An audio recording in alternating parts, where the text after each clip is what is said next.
Welcome friends. यह सबसे पहली बार क्लास 12 का इंग्लिश क्लास हो रहा है और आज से प्रत्येक सप्ताह में दो दो चैप्टर इंग्लिश व्याकरण का अंग्रेजी व्याकरण का समाप्त होगा। इसलिए पूरा फुल स्टडी पढ़ना चाहते हैं सिलेबस तो आप सब्सक्राइब कर सकते। बस इसमें मैं खुद अपना पढ़ाई कर रहा हूँ, पर इसी को मैंने सोचा कि थोड़ा आप लोगों के साथ भी शेयर कर दूँ, तो इसलिए मैं यह वीडियो बनाता हूँ। जान लेते सबसे पहला आज ही स्टार्ट करते हैं। सबसे पहला चैप्टर का नाम है form classes, structure, words and determiners. ये तीनों चीज़ के बारे में यह मॉडर्न इंग्लिश व्याकरण का पार्ट को डिवाइड किया हुआ फॉर्म क्लासेस में, स्ट्रक्चर वर्ड में किया गया हुआ है। इसको अच्छी तरह से जानेंगे। इसमें सबसे पहले उसको जानने के लिए हम लोग को इसको जानना ज़रूरी है। एफिक्स क्या होता है? एफिक्स ऐड और नॉन मीनिंग वर्ड्स, मतलब जब मीनिंगलेस या मीनिंग वर्ड जब किसी वर्ड के साथ जुड़ता है तो उसी को हम लोग एफिक्स कहते हैं। इसका अगर एफिक्स के दो टाइप है, टू टाइप्स ऑफ एफिक्स। पहला सफिक्सेस, दूसरा प्रीफिक्सेस। सफिक्सेस में ऐड एफिक्स इन इंड। सफिक्स का मतलब होता है प्रत्यय। यह किसी शब्द के अंत में जुड़ता है, जैसे एस, ई एस। एस का एग्जाम्पल हो सकता है बॉय में एस जुड़ता है तो बॉयज हो जाता है। फिर आई एस एच जुड़ता है किसी में तो वो हो जाता है रेडिश। इस तरह से यहाँ पर सफिक्स जब ये जुड़ता है तो उसका अर्थ ही चेंज कर देता है, सफिक्स या प्रीफिक्स। अब प्रीफिक्स जानते, सफिक्स किसी शब्द के अंत में जुड़ता है, प्रीफिक्स यह पहले जुड़ता है। इसका हिंदी होता है प्रत्यय। इसका बहुत एग्जाम्पल हो सकता है पहले जुड़ने वाला, जैसे ऑन डिसएडवांटेज या सीधे डिसएडवांटेज हो सकता है, जो यहाँ पर डिस लगा हुआ है और एडवांटेज में डिसएडवांटेज। इस तरह से हम लोग प्रीफिक्स सफिक्स को जान लिए। अब सफिक्स का प्रयोग के बारे में जानते हैं। यह एस यानी कि किसी वर्ड के अंत में एस लगता है, बॉय का बॉयज लग गया, वाई का लगा हुआ है एल ए डी, लैड मतलब लड़का, L A D Y lady लड़की होता है। तो इस तरह से कोई भी वर्ड के अंत में या अंत में जुड़ता है तो वह उसका अर्थ ही चेंज कर देता है। उसी तरह ई आर भी होगा, ई डी भी होगा, ई एन होगा, ईस्ट होगा, आई एन जी होगा, फूल होगा। कोई भी आप एग्जाम्पल लीजिए, कुछ भी, जैसे हुड ले लिए तो चाइल्ड में हुड जोड़ देंगे तो चाइल्डहुड। फिर नेस लेंगे तो यहाँ पर clearness.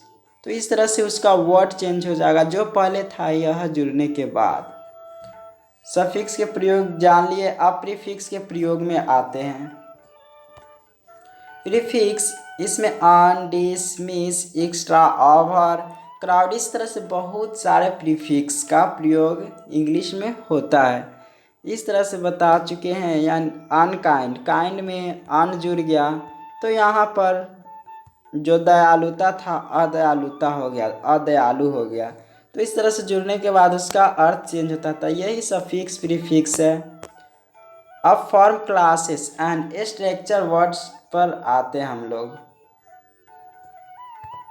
Form classes and structure words give two part of modern grammarian, मतलब यह फॉर्म क्लासेस एंड स्ट्रक्चर यानी कि जितने भी सारे वर्ड है इंग्लिश में, उसको जो मॉडर्न ग्रामेरियन है, जो आधुनिक व्याकरणिक है, मतलब व्याकरण को रचने वाले इंग्लिश व्याकरण को, वो इंग्लिश के जितने भी वर्ड है उसको दो भागों में बांटे हैं। सबसे पहला भाग में बांटे हैं फॉर्म क्लासेस और दूसरा बांटे हैं स्ट्रक्चर वर्ड। सबसे पहले फॉर्म क्लासेस के बारे में जानते हैं। Form classes which word includes changed from एफिक्सेस, मतलब ऐसा जब किसी शब्द मतलब जो अर्थ चेंज कर सकता है उसी को हम लोग फॉर्म क्लासेस कहते हैं। फॉर्म क्लासेस का मतलब ही होता है क्लास का बनना, वर्ग का बनना, यह 4 टाइप का था। फॉर्म क्लासेस का सिंपल मतलब है यह चेंजेबल होता है, मतलब बदलने योग्य होता है।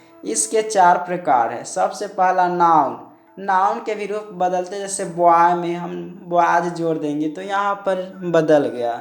फिर एडजेक्टिव भी बदलता है, जैसे वेरी में वेरी से पहले द वेरी लगा सकते हैं। फिर वर्ब में भी लगा सकते हैं और यह चेंज हो सकता है, एडवर्ब भी चेंज हो सकता है। और यही चारों called form classes because each occupies certain, यह कुछ सर्टेन जगह छेकता है, सर्टेन पोजीशन यह ऑक्युपाइज करता है, इसलिए इसका रूप चेंज हो सकता है। यहाँ पर सिंपल फॉर्म क्लासेस का मतलब वह जो अपना अर्थ चेंज कर सकता है, कोई चीज़ जोड़ सकता है। और स्ट्रक्चर वर्ड में आते हैं।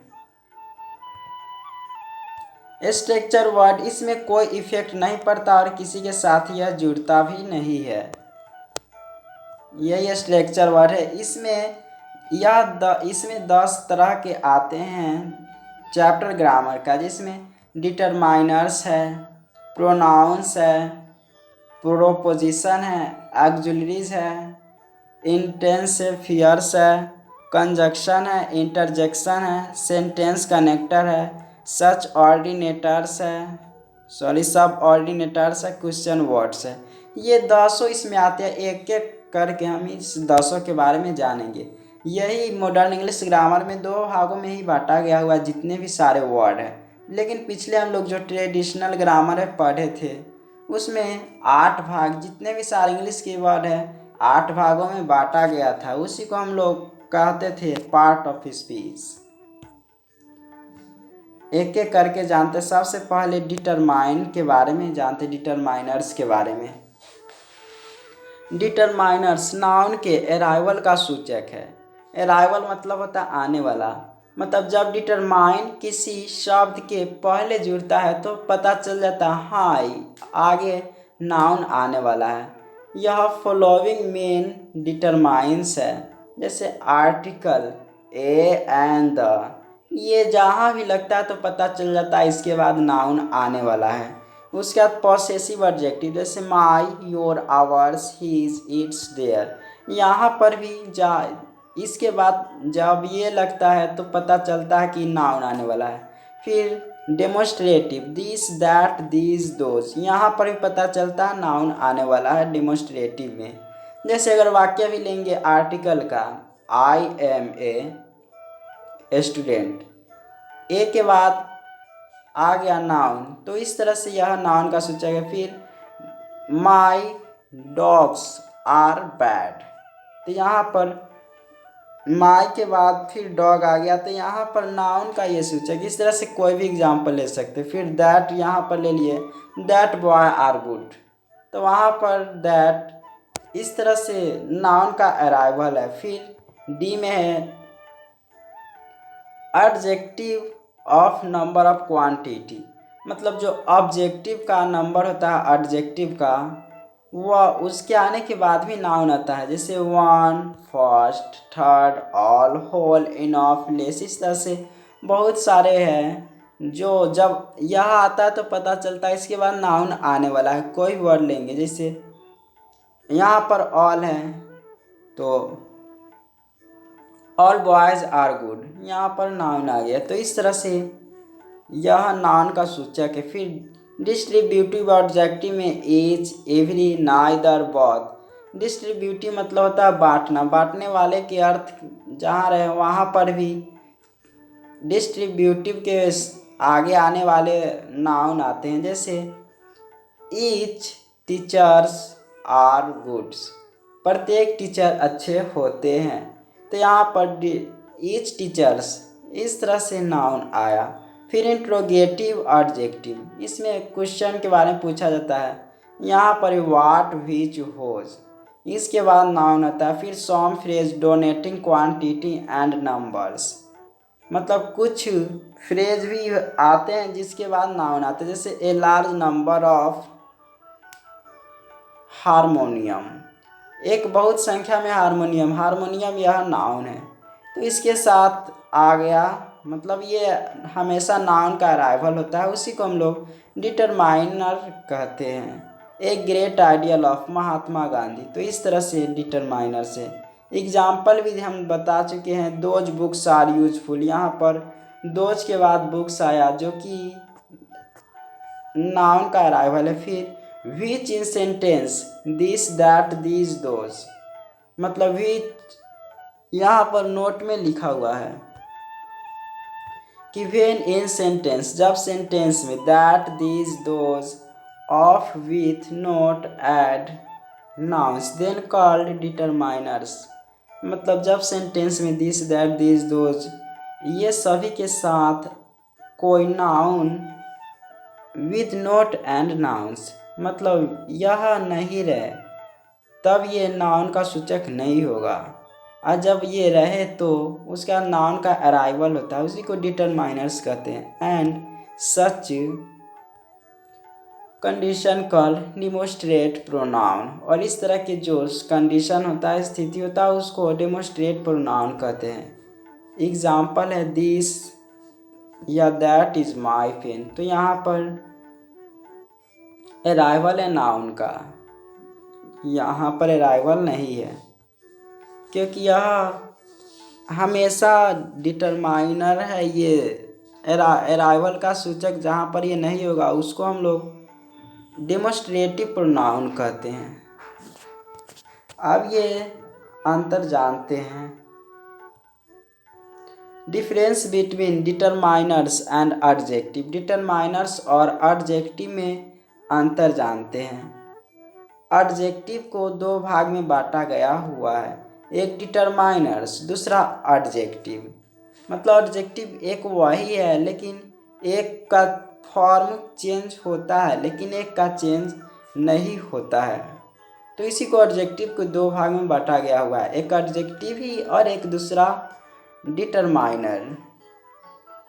फिर उसके बाद सेकेंड, ये दोनों के बीच में अंतर है डिटरमाइनर्स और एडजेक्टिव के बीच में कि डिटरमाइनर्स स्ट्रक्चर वर्ड है, डिटरमाइनर्स एक स्ट्रक्चर वर्ड है, और यह एडजेक्टिव फॉर्म क्लासेस, लेकिन एडजेक्टिव फॉर्म क्लासेस का है, डिटरमाइनर एडजेक्टिव स्ट्रक्चर वर्ड का है। बस यही अंतर है, यह स्ट्रक्चर वर्ड का है, यह फॉर्म क्लासेस वर्ड का है। फिर तीसरा है determiners always and before noun, मतलब डिटरमाइनर्स हमेशा ऐड होता है बिफोर नाउन के पहले, लेकिन यहाँ बहुत ध्यान देने वाला बात है, डिटरमाइनर्स हमेशा नाउन के पहले लगता है, but adjective comes after noun, लेकिन एडजेक्टिव हमेशा नाउन के बाद आता है। डिटरमाइनर्स का 3 पार्ट है। सबसे पहला पार्ट है pre determiners. Pre determiners, pre मतलब होता है पहले,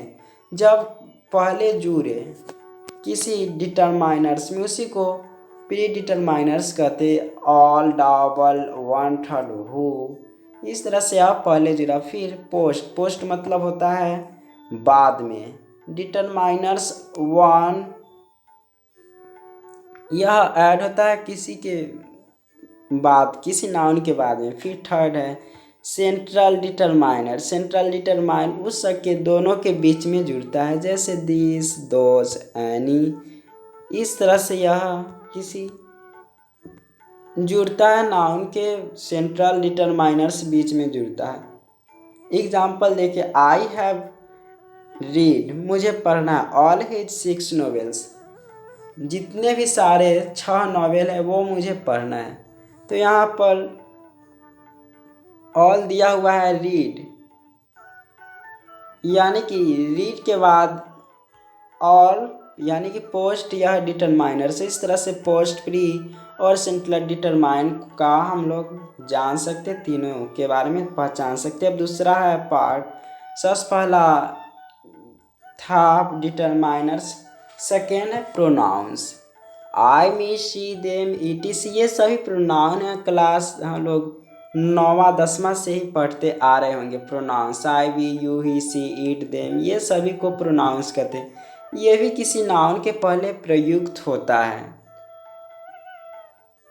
उसके बाद है प्रीपोजिशन विद ऑफ ईटीसी, मतलब इस तरह से जितने भी 25-30 प्रीपोजिशन है उस ये भी प्रीपोजिशन इसके अंतर्गत आता है।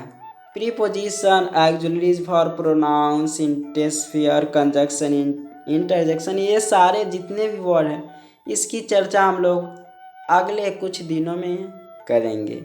फिर ऑक्सिलरीज वर्ब है इज, डू, शैल, इस तरह से ऑक्सिलरीज वर्ब भी आते हैं इसमें। फिर उसके बाद है इंटेंसिफायर्स, 3 ऑफ एडवर्ब, मतलब जो इंटेंसिफायर है यह एडवर्ब का ही टाइप है। सबसे पहला एडवर्ब है, फिर दूसरा में इंटेंसिफायर है, मतलब effect of adverb of affix so structure word है, मतलब इस पर एफिक्स का प्रभाव पड़ता है, इसलिए यह स्ट्रक्चर वर्ड कहलाता है एडवर्ब। लेकिन इंटेंसिफायर है, इससे कोई भी एफिक्स का प्रभाव नहीं करता है, इसलिए इसको हम लोग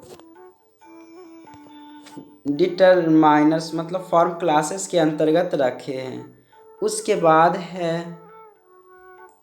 एग्जाम्पल इसी का very, rather, most, quite, too, etc, ये सभी इंटेंसिफायर मतलब उसके जो सेंटेंस रहता है उसमें इंटर करना। उसके बाद 6th है कंजक्शन। कंजक्शन का अर्थ ही होता है जुड़ना, ऐड टू वर्ड्स, क्लॉज या सेंटेंस, मतलब किसी क्लॉज को, क्लॉज जहाँ पर इस तरह के वाक्य रहते बीच में लिखा रहता है कोई वाक्य, तो उसमें जब यह ऐसा वाक्य हो इसी को क्लॉज कहते हैं, या कोई वर्ड हो तो उसको जोड़ता है, या कोई सेंटेंस हो राम ईट्स मैंगो, चाहे कोई सेंटेंस हो तो ये जोड़ता है तो उसी को कंजक्शन कहते हैं। ये अर्थ नहीं बदलता है, अतः जो अर्थ नहीं बदलता पहले ही बता चुके हैं उसको हम लोग फॉर्म इफेक्ट ऑफ एडवर्ब, मतलब जो उसको हम फॉर्म क्लासेस कहते हैं। 7वां है इंटरजेक्शन। इंटरजेक्शन का मतलब होता है जो, मतलब जो प्रकट करने वाला किसी बात को, ओ, अलास, हेलो, ईटीसी, इस तरह के इंटरजेक्शन कहते संबोधन में यह आता है। This are not effect of affix structure word, यह भी किसी भी अफिक्स का प्रभाव इस पर नहीं पड़ता है, अतः यह स्ट्रक्चर वर्ड। ध्यान से सुनिए, स्ट्रक्चर वर्ड पर किसी भी कोई अफिक्स का प्रभाव नहीं पड़ता, लेकिन फॉर्म क्लासेस पर प्रभाव पड़ता है। 8th है सेंटेंस कनेक्टर, जो सेंटेंस को जोड़ता है, जैसे देयरफॉर, सिंस, ये सभी सेंटेंस को जोड़ता है। जैसे आई, मतलब लेटर भी लिखते होंगे तो उसमें देयरफॉर का यूज करते होंगे, सिंस का यूज करते होंगे। उसके बाद है सब ऑर्डिनेटर, सब ऑर्डिनेटर्स होता है, यह क्लॉज को आने का संकेत देता है। बिकॉज, टिल, ईटीसी, ये सभी सब ऑर्डिनेटर्स है, ये जहाँ पर ऐसा वाक्य आने वाला रहता है, मतलब ये जब लगता है टिल, बिकॉज, ये सभी सब ऑर्डिनेटर्स है, ये जहाँ लगता है तो पता चलता है इसके बाद आने वाला है हम लोगों का सब ऑर्डिनेटर्स। उसके बाद last 10th question word, question word what, why, when, ये सभी क्वेश्चन वर्ड है। जब ये सभी का उपयोग डायरेक्ट होता है, जैसे व्हाट आर यू डूइंग, तो यहाँ पर डायरेक्ट हो गया, तो उस तरह के हम लोग when use in the form indirect, मतलब इस तरह से जब यूज होगा, डायरेक्ट यूज होगा व्हाट आर यू डूइंग तो ये क्वेश्चन वर्ड होगा। लेकिन वहीं पर इनडायरेक्ट रूप से अगर होगा व्हाट, व्हेन, व्हाई, हु, ये सभी का उपयोग तो वह सब ऑर्डिनेटर्स कहलाएगा। सिंपल है, जहाँ पर डायरेक्ट होगा कोई क्वेश्चन मार्क का तो वहाँ पर क्वेश्चन वर्ड होगा, और इनडायरेक्ट होगा तो वहाँ पर सब ऑर्डिनेटर्स होगा। सब ऑर्डिनेटर्स का इस तरह से भी जान सकते हैं, जैसे you, where, where you go, तो यहाँ पर वेयर, यहाँ पर क्वेश्चन वर्ड है क्योंकि पहले लगा है। उसके बाद है स्पेशल नोट्स, कुछ स्पेशल नोट्स हैं। गार्ड वॉचेस केयरफुली, मतलब गार्ड वॉचेस केयरफुली, अगर इसको हम लोग ध्यान से पढ़ेंगे तो इसका दो अर्थ निकलेगा। एक, पहरेदार सावधानी पूर्वक पहरा देता है, और दूसरा होगा घड़ियों की सावधानी पूर्वक रखवाला। मतलब इस दो अर्थ निकलता, दोनों अर्थ से क्या होगा, हम लोग सस्पिशन में रह जाएंगे। ऐसा ही वर्ड को, सस्पिशन को दूर करने के लिए हम लोग ये सभी पढ़े, फॉर्म क्लासेस हो या स्ट्रक्चर हो वो पढ़े। सो एम्बिजियस मीन, एम्बिजियस यह मतलब जो दो अर्थ प्रकट करे उसी को एम्बिगियस मीन कहते हैं। मतलब यह इस तरह के मीनिंग है ambiguous. The guard watches carefully, जब हम लोग द लगाएंगे तो जान सकते हैं कि पहरेदार सावधानी पूर्वक पहरा कर रहा है। तो इस ऐसा ही वाक्य के लिए, ऐसा ही सेंटेंस के लिए हम लोग इंग्लिश में स्ट्रक्चर वर्ड के बारे में पढ़ते हैं। अगला दिन आर्टिकल्स पढ़ेंगे। Thank you for watching friends.